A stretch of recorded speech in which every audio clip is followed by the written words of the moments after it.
What's up, everybody, and welcome to the Wait, What Are We Talking About podcast, episode 120. My name is Bret, aka Enigma 9011, and today I am joined by my good old friend, James. James, how's it going, man? It's good. It's real good. Thank you for being on the Yeah, podcast today, man. I appreciate it. absolutely. Yeah, thanks for inviting me. Yeah. I'm looking forward to this. Yeah, very excited. It's been a while since James and I have kind of talked, but we have gone, our friendship goes way, way back, many feet of height shorter. But I'm excited to catch up with him today, with you guys, and kind of talk about our history a little bit and then some other topics, so it should be a good time. But remember, guys, if you want to catch this podcast live, you can go over to twitch.tv/enigma9011, or it's live every Sunday at 8 p.m. Eastern. You can join the chat and talk with us. If you're a subscriber over there, we'd love to have you. But if you can't catch it live, that's A-OK. It drops over on YouTube and podcast services the very next week, where it's broken out topic by topic and put as one big video and MP3 for your amusement on the following Friday. Last but not least, hashtag ad merch store. Get all of your swag over there, t-shirts, cups, backpacks, and more. Rep the brand, support us, and we would love you for it. So yes, James and I go way back. This is his first time on the podcast. Very excited. Like I said, going way back, we have a history, and our history is with Taekwondo. So somehow, in my livelihood, I have not picked James's brain on how the hell he got into Taekwondo and his Taekwondo journey. So I want to do that Ooh. today. So, James, let's start off right at the beginning. How did you get involved in Taekwondo? Uh, I think I was 14, and I just gotten introduced to PC gaming, Mm-hmm. and I was spending a lot of time sitting in front of the computer. And my parents got a little worried. I got a little heavier, and my doctor recommended Taekwondo.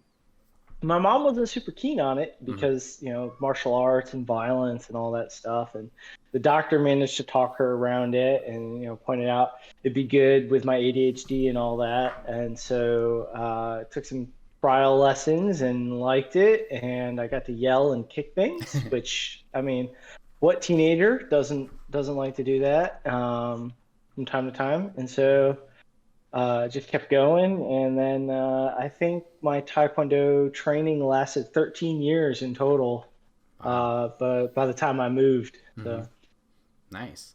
So 14. So I assume you went straight to the adult class. Was that an interesting way to jump yeah. into it? It wasn't too bad. There were a couple other teenagers in the class. In fact, I think there was probably like 3 or 4 older people, like late 50s, early 60s in the class, and then most of it I think was actually teenagers. Okay. And of course there were some teenage girls, so I was sold. And I can't remember hardly any of the people anymore. Right. But I do remember Phil and his son Matt, that we did many demos together with Matt over our years on the demo teams as instructing. And Phil and I think we started within like 2 or 3 days of each other. Oh, okay. And we actually wound up getting our black belts together. And I think our second degrees too. So yeah. Wow. Now, were you always the Saratoga location, or did you start Clifton Park? No, I was at Saratoga. Okay. Yeah, I think it had only been open for like a year when I went there. In the tiny, narrow rectangle Yeah, of a building. was it West Ave? Yeah. Yeah, West Ave. Yeah, go in there, and my sister got involved with it too a couple years later, back when it was still at the West Ave location, and then yeah, she wound up getting her first degree black belt too. Mm-hmm. Nice. So, with your training, did you have a favorite part that you enjoyed throughout that 13-year journey? Yeah, what wasn't my favorite part? Like, I mean, seriously, probably sparring was my least favorite just because I felt I wasn't I felt like that was my weakest. Okay. But it's actually also the only thing I ever medaled in the tournament. Oh, So really? Huh. yeah, I got second place one time, and I was super happy with that. Mm-hmm. Um, but uh, probably, I think the self-defense, like the ground fighting and the wrestling and stuff, that was probably my favorite. Cool. Yeah, we had some good matches during those sessions in class. That was always a fun time. I remember Yeah. that jump back kick. I was like, oh god, I gotta avoid this. Well, Brian Myers taught me that. Mm. I don't know if you remember him. It was after I started helping out with the teaching on the Mm-hmm. SWAT team, and he caught me with that one time in a training in Clifton Park, and it's the first and only backflip I've ever done in my life was when he caught me right in the chest with a jump back kick, and I was like, I gotta learn that. And so I started making use of it. Nice. So you mentioned that you liked all of the training parts, and then you mentioned competition. Were you a fan of competition, or was that kind of like, I mean, personally, like I hated competition, and then like I kind of got more used to it as things went on. But at first, I was like, nah, this is not my cup of tea. Yeah, I think I was in the same boat. I was always shy, not super confident. They're, taller, faster, stronger, skinnier kids than me were always there. And I never like felt like, oh yeah, I'm gonna go to the tournament and I'm gonna clean up. It was always like, I'm gonna go to the tournament and get kicked a lot. Yep. and, uh, and then, of course, it encouraged a lot for like instructors and assistants and stuff like that to help teach or to compete. So then I got into it, and it wasn't as bad.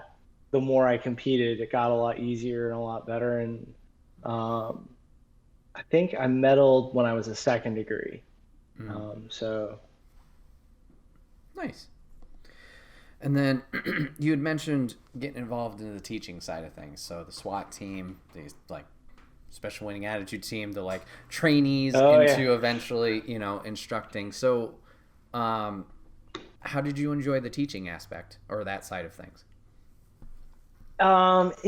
It's funny. When I was young, like when I first started doing it, I was not into kids Mm-hmm. like at all. I didn't like being around kids. I didn't like talking to kids. I was just like I didn't have a lot of experience with them, and so I liked helping out with the adult classes, teaching, and I liked teaching. It was a little bit, scary at first because I was shy and I wasn't used to it, and there's a little bit of pressure. Um, A little bit, yeah, yeah. I can still vividly remember Master Pei leaving like an intro class one time to yell at me full volume across the whole school, and I was Oh. like, oh gosh, this is the worst. uh, but I think it was the Mighty Might class where like those little like 4 and 5 year olds, and like you teach a couple classes and you give out a couple high fives and you're their favorite person. Right. And so you know they would come in and they'd be excited to see you and all excited.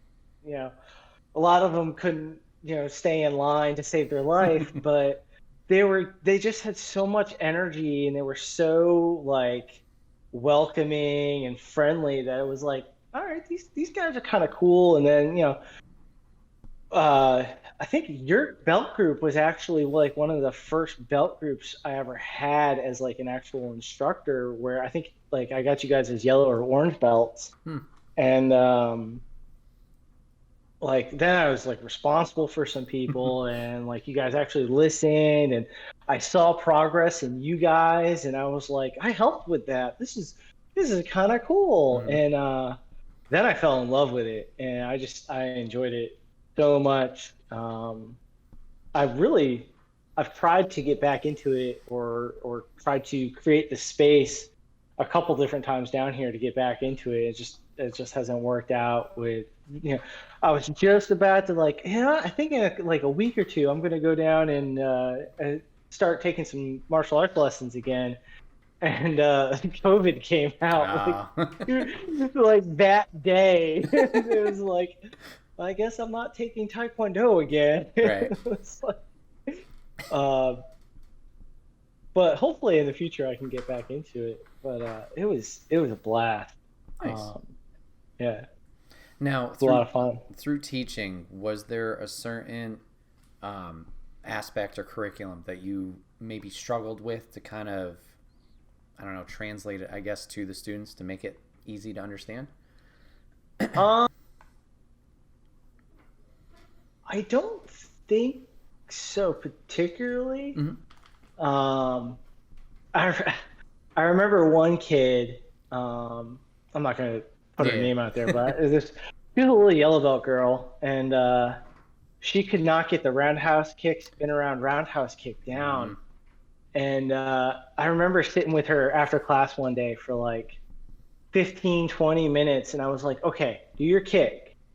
And she did her kick, and I was like, okay, now, and like I broke the room down into like little 10-degree segments of space, and I was like, now look at this pole, now look at that mirror, now look at the shield rack, look at this, and like I worked her through the process of turning her whole body around completely, and like I watched the light bulb go on in her brain, and like she like after that she became like, she was a good student before that, but she became like, her skill level just skyrocketed.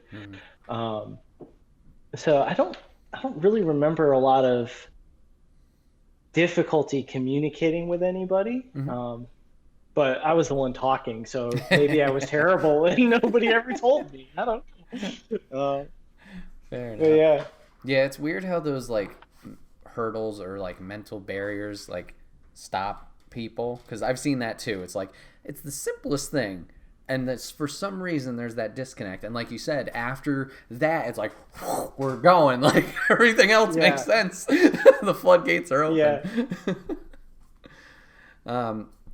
So through teaching, obviously the various levels, kids up to adults, did you find that benefited your own training when going back and forth, obviously from teaching to taking your own classes later on?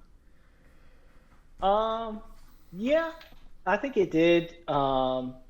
It certainly helped with like familiarity and confidence, and just, I mean, you can't help but get a little bit better when you're, practicing instead of, classes for 45 minutes twice a week. You're there for 5 hours, 4 times, 5 times, 6 times a week.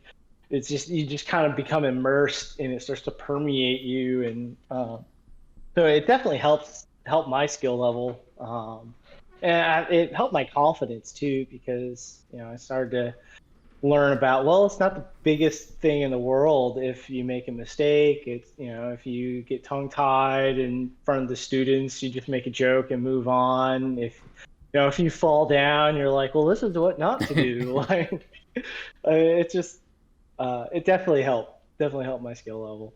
Good. And then you mentioned demo team earlier. So you've been part of regular demo team and then eventually all-star demo team. How was that journey for you? It was cool. I remember when I first started seeing some of those guys in the really cool, the red, white, and black demo team uniforms. And like I was watching them do backflips and these flying kicks and breaking bricks and boards, and looking back on it, like I never thought about it until just now in this terms, but it's like one of those first times that I had an aspiration that I achieved. In terms of like looking at something, like if you told me when I was 14, taking my, with my little white belt on, it's like, hey, you're going to be on the demo team someday, I'd have been like, you guys are going to be hurting for people, aren't you? Like, It's like I can't even jump right now. Like, come on. Uh, but like thinking back about that, like it was really cool. It was like to be on there. There was a lot of pressure. I remember so many like Friday nights there till like 11:30. You come back at Saturday at like 8 or 9 in the morning, train all day, and then like you'd pack up like especially for like the banquets and stuff. Like Oh yeah. Friday night rehearsal after a week of teaching in classes, you go and do like of course it'd be like a SWAT team meeting at like 8, and then like at 10 would be the demo team training for that banquet, and then that morning you'd be back the next morning on Saturday at like 9 a.m. and like train for like 2-3 more hours, and you'd stop in time to go home maybe and put your suit on and like clean your gear a little bit, and then you'd go right to the banquet hall. And it was like I remember a lot of days like that. But the upside of all that is like I always had friends around. I always had somewhere to be, people to talk to, something to do. Like I wasn't really bored a lot as a teenager, I don't think, or a young adult, because through college and all that. So it was really cool, really cool being on the demo team and going through that process and learning some of the cool skills that we didn't teach the other students, like the wall run and that I never pulled off.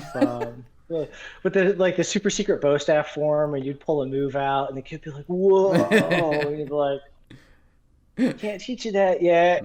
Like, yeah, it was great. Definitely a lot of good times. Yeah, exactly like you were saying with the banquets and even the championships. Like it's this whole thing, and then like the banquet, yeah, like you said, you got to teach classes in the morning, then you get that little bit of time of maybe 30 minutes to an hour, and then you got to be there at 4, then you rehearse, then everybody's arriving, then you're sitting and waiting, and then you finally go out. And then after that, you're rushing to get all nice and actually party. And it's like, oh, God. Yeah, you throw it, like, putting on your suit and, like, trying to not smell bad. Yep. Dance for, like, 3 hours straight, and you're just, like, pouring sweat afterwards. Yep. Oh, man. 16. What a beautiful time in my life. A lot of good times with demos. I do remember you and I putting together a skit that went over pretty well because we did it a few times over the course of things, and usually with demos it was like one and done and move on to the next thing. But yeah, we had set up something, I think it was a ninja fight, bow staff and extrema stick. Yeah, we did that a few different times, extravaganzas, like belt ceremonies, good times. Shameless plug, I have tried to look back through my Facebook and find that skit on the videos, and Facebook deleted it. Really? I can't find it. Yeah, I can never find it in my videos. Maybe it's because I was like tagged in it and I didn't actually own. So if you have a copy of that video, I think I do. So I'll have to check after this and send it to you. And we'll be like, oh wait, we weren't as cool as we thought. You're like, yeah, I missed that move. Yep. That move. But yeah, good times. I do remember that was a cool skit. Yeah. At least I thought it was super cool. And like I remember watching like a bunch of fight movies and stuff like that, like pulling different moves out of them to put it together.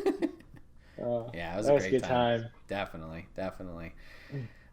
So out of all the demo team stuff, or rather just all your training, do you have a favorite thing that you had learned technique wise? Ooh.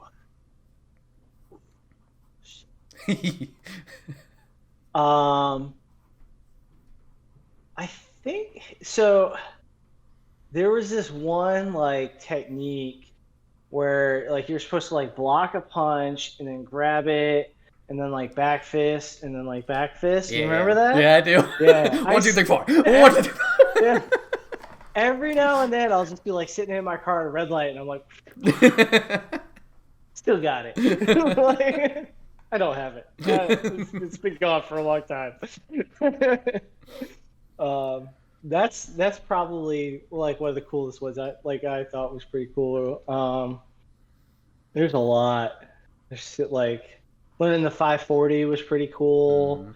Like flying side kick. The knife hand fingers straight through the board. Yeah. Yeah. Oh, that one hurt so bad. But it was like it was a little like, I don't know if it's a little sadism or a little bit of like just like I'm stronger than you, or like watching other people try it after you were able to pull the be like you show it in a demo, and of course like after that there'd be like a board breaking week and you'd see a bunch of people try it and you'd be like, that's right. You couldn't get it. Right. Like, I am so good. Let's boost this ego a little bit. Okay, we're gonna move on. Let's get that ball pump out and blow up the ego just a little bit. Yeah. So many cool, like I remember I tried to find or thought about trying to find, I think I still have on Facebook the picture from when you first got on demo team too, because we wound up on demo team not that far apart. Oh, really? You were a lot younger. Yeah. And when Olivo used to jump off the chairs, and I've got you on my shoulders. Yep. Yeah, and like you were like a junior black belt at the time, right? And like then you went to being like, like you went from junior black belt to being like SWAT team to assistant instructor, like, and you were like as tall as me, and like then you actually like got ahead of me in the ranks. Yeah. And got your 4th degree and all. I was like, man, that's pretty cool. Oh, thanks. Yeah. Kind of got there. Look what that helped me. Yeah, you did. I mean, you were definitely there. There were chapters like, okay, it was, Hildreth, and then, Gray came in, and then you, Lindsay, and Matt, like, and then, it's a building block. Yeah, you guys definitely helped out a lot, and, I'll be forever grateful for that. A lot of good times. Yeah. A lot of good times. It was a privilege being a part of you and so many other kids. Like, hopefully they took something away from it, and took some of those, like the 6 principles of a black belt, modesty, courtesy, perseverance, indomitable spirit, self-control, like integrity, that one too. Modesty, courtesy, integrity, perseverance, self-control, indomitable spirit.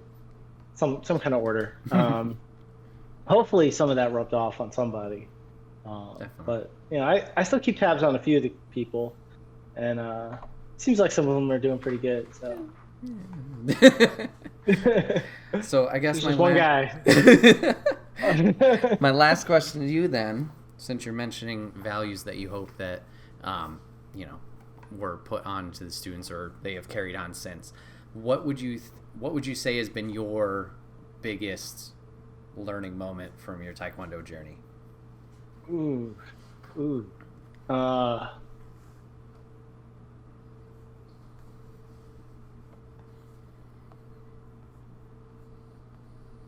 That's a big question.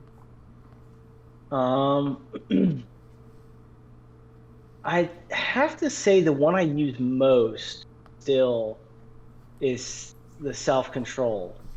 And learn, like, now don't grow up and become a maladjusted adult, people, but learning to not react in the moment, and to try to space the situation out from myself and just keep reacting, I guess intellectually to a problem has been extremely useful to me in my later life, especially in my job now.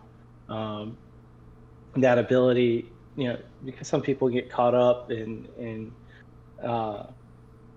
different things that they see or do, and they can't get out of it enough to either like save themselves or to handle like an emergency or problem or something like that. So I think that being in a situation that was like, yeah, you're getting choked, you know, take a breath, figure it out. You know, what can't, like, you know, somebody's kneeling on your back and they got your arm behind your back and they're choking you out. It feels like I'm gonna die. But like, what can you move? Oh, I can move this shoulder. All right, cool. Can you kind of like wiggle that shoulder out so you got a little bit of leverage and you can kind of push? Yeah, all right, I can. Okay, cool. Now, like, push that shoulder just a little bit and kind of get some, you know, work through problems mentally, instead of just kind of getting swallowed by it, I think is probably the best thing I took away from that. Very nice. All right. Well, thank you, James, for sharing your Taekwondo journey. It's been nice to, like Chat said, like Mr. G said, walk down memory lane, go through that again. Yes, oh man, I have thought of so many things since we've been talking about all the different demos, and it has been really good walking down memory lane with that. Definitely.